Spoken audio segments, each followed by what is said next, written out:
Oil prices hit $26 per barrel for West Texas Intermediate, WTI, and Brent crude is $33 a barrel. I'm Sean Pruitt, president of Kingdom Exploration. If you're in the oil and gas industry or you're an oil investor and you want to understand where oil prices are and where they're going because of world news, this is your channel. Please subscribe.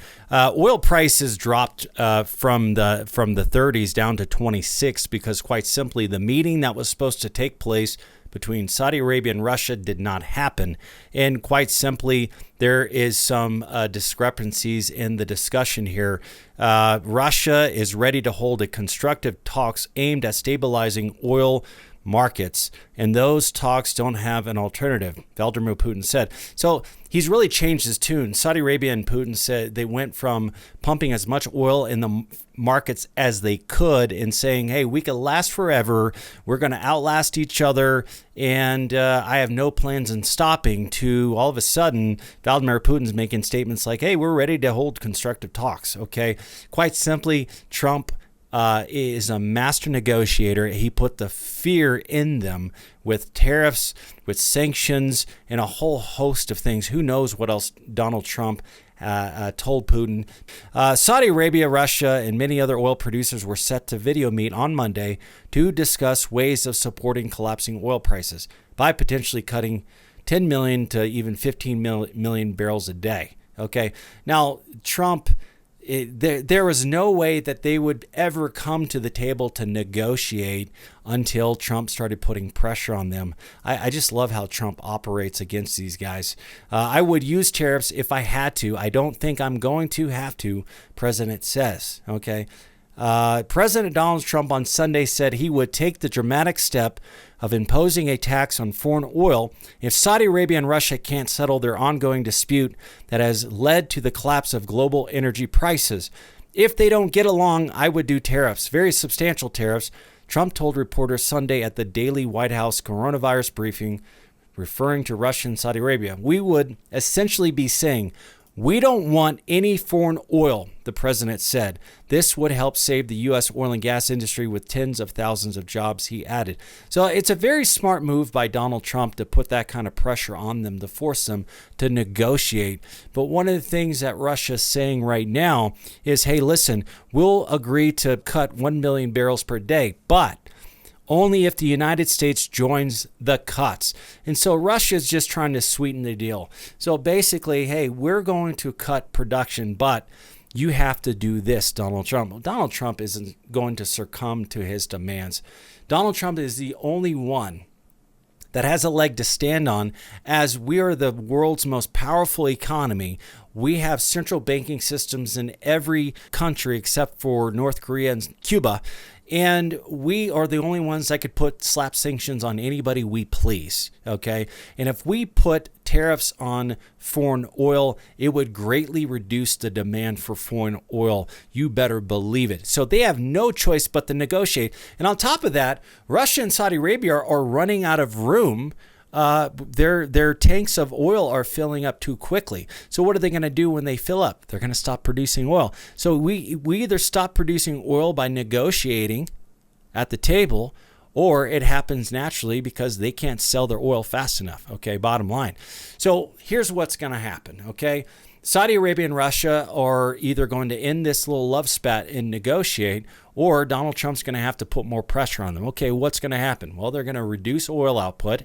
It's going to stabilize world oil production, and we're going to see a major increase in oil prices. So if they, at the hint of Saudi Arabia and Russia coming to the table, it increased oil prices by 30%. If they clinch the deal, we could see oil prices increasing to 40 to high 40s. And we're at the tail end of this COVID-19 thing. It's coming to a head. They're making statements like, "Hey, we've hit the curve and we're dropping." And so this COVID-19 thing is coming to a head. It's ending when everybody goes back to work. The demand for oil will increase substantially. The economy is going to spike in a major way.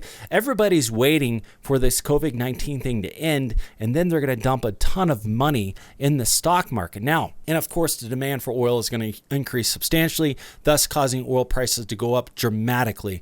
I could foresee when this when they come to the table, they negotiate the oil output cuts, and COVID-19 comes to a head and it ends and we go back to work, I could foresee oil prices very easily going back to $60 a barrel. Okay.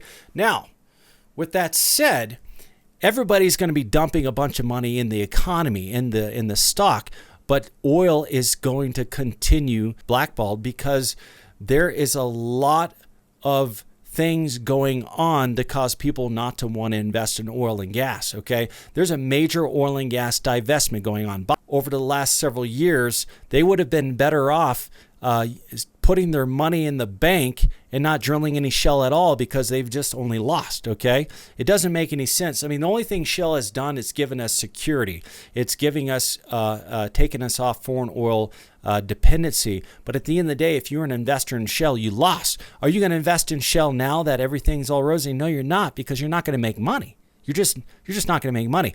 And so you got a lot of the green energy guys that are spouting off about how evil fossil fuels are. And the Democrats are in the spotlight right now. And so there's a lot of news going around saying that, hey, fossil fuel is evil. We're going to put fossil fuel guys in prison. And it's causing a major divestment in oil and gas in the stock market. So that there's a lot of reports going on around about shale. The truth is finally coming out that, hey, shale is not profitable. In fact, it's getting less profitable with each well that they drill because the geology can't handle that many straws in the structure. And so there's a major oil divestment going on with oil and gas. There's a major reduction in the development of oil and gas. And so with the increase in demand for oil and the decrease in the development of oil, you're going to see a major swing in oil prices. I could really foresee here in the next 6 months to a year, oil prices being back to 2012 prices, over $100 a barrel. The shale output is dropping substantially. Okay. We have hit peak shale. We're not developing any more shale. The decline curve in shale is much higher than conventional oil plays. Conventional oil plays, you don't need a major frack. If you use a new technology like fracking to artificially stimulate the structure, that artificial stimulation only lasts for a certain period of time, causing the output of oil and shale to be greatly reduced over time. And so bottom line, we're going to see oil prices increase because COVID-19 is ending. Saudi Arabia and Russia are coming to the table. And if they don't, Donald Trump is going to continue to put pressure on them until they do. And on top of that, we're seeing a major reduction in oil investments, thus causing oil output to drop substantially. So I could really see oil prices coming back in a big way. And great news in my business, we just got the log reports on the last well we drilled. Major success. We're very excited. If you like my videos, please subscribe. If you want to learn more about what I do, please go into the description below. And I'll continue to keep outputting these videos. I'm continuing to keep up with the news. I'm really excited about what is down the road for the oil and gas industry. Thanks for watching, and we'll talk soon.